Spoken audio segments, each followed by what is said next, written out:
L'objectif pédagogique de cette leçon, c'est de vous parler la vue d'ensemble d'un document existant.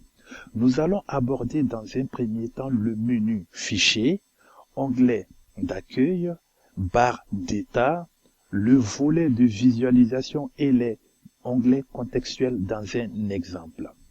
On remarque qu'à l'ouverture de cette application, les changements sont bien visibles. À la place de menu Fichier, il y avait un gros bouton Office. Dans menu Fichier, en mode Backstage en anglais, on trouve des nouvelles fonctionnalités comme Récent, Nouveau, Enregistrer et Envoyer. On revient dans Options Récent. La disposition de menu a été bien repensée. Les fichiers récemment ouverts sont maintenant bien visibles dans la colonne de droite. Et puis, il bénéficie ensuite d'un petit épingle permettant de conserver les fichiers dans la liste. Donc, lorsque je souhaite conserver mon fichier, je clique sur le petit épingle. Il reste actif. Si je souhaite plus le conserver, je clique sur le petit épingle et il sera désactivé. On va explorer ensuite l'onglet Ouvrir. Je clique là-dessus. Là, il y a une boîte de dialogue qui s'ouvre. Dans cette boîte de dialogue, on remarque en haut à droite le volet de visualisation. Lorsque je souhaite explorer un document, je clique sur le document en question. Ensuite, l'icône volet de visualisation, je clique là-dessus. Cela me permet de voir le contenu du fichier sans pourtant l'ouvrir. Donc, en ce moment, voilà le contenu du fichier. Je peux regarder le contenu. Cela me convient. Je descends juste en bas pour cliquer sur Ouvrir. À l'ouverture du fichier, la première chose qu'on remarque, on voit que le curseur se positionne au début du document, il clignote.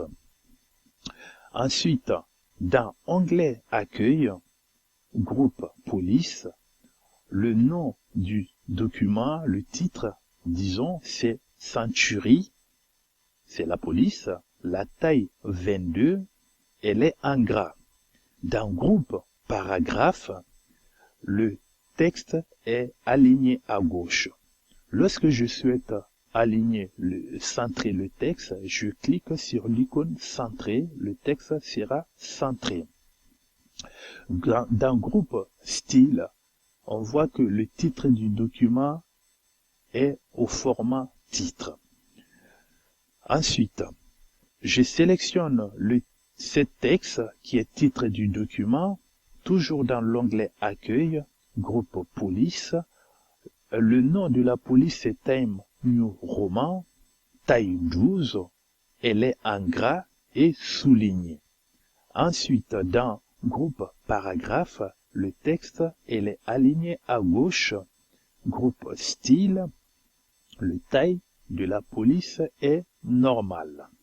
On va explorer le document. Là, j'ai une image. Lorsque je sélectionne l'image, on remarque qu'il y a un nouveau menu contextuel qui s'ouvre, qui s'appelle Outils de dessin.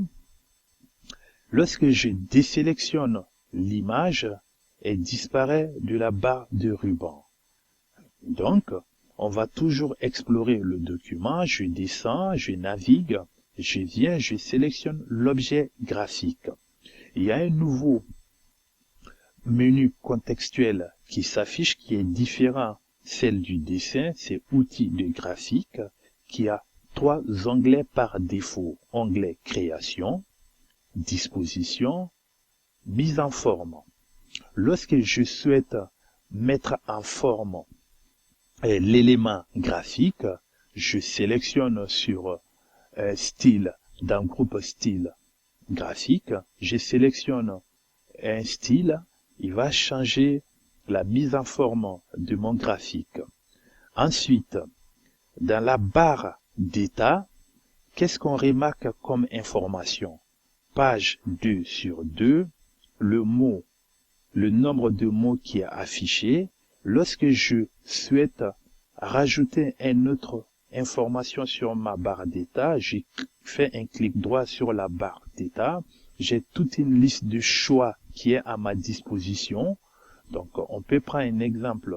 Je coche numéro de ligne. Je vois que cette information va s'afficher sur ma barre d'état. Toujours sur la barre d'état, à ma droite, le mode affichage. Le document peut être en mode affichage page, mode lecture en plein écran, mode web, mode plan, mode brouillon. Ensuite, il y a le facteur zoom. Cela permet de zoomer le document en arrière avec le moins, zoomer en avant avec le plus. Si vous souhaitez regarder cette vidéo en Bambara, Malinké, Djoula, merci de cliquer ci-dessous. Pour la prochaine vidéo, merci de vous abonner à la chaîne. Si vous avez des questions, n'hésitez pas à poser, je vous répondrai. Si vous avez aimé la vidéo, likez ci-dessous. Merci, à bientôt.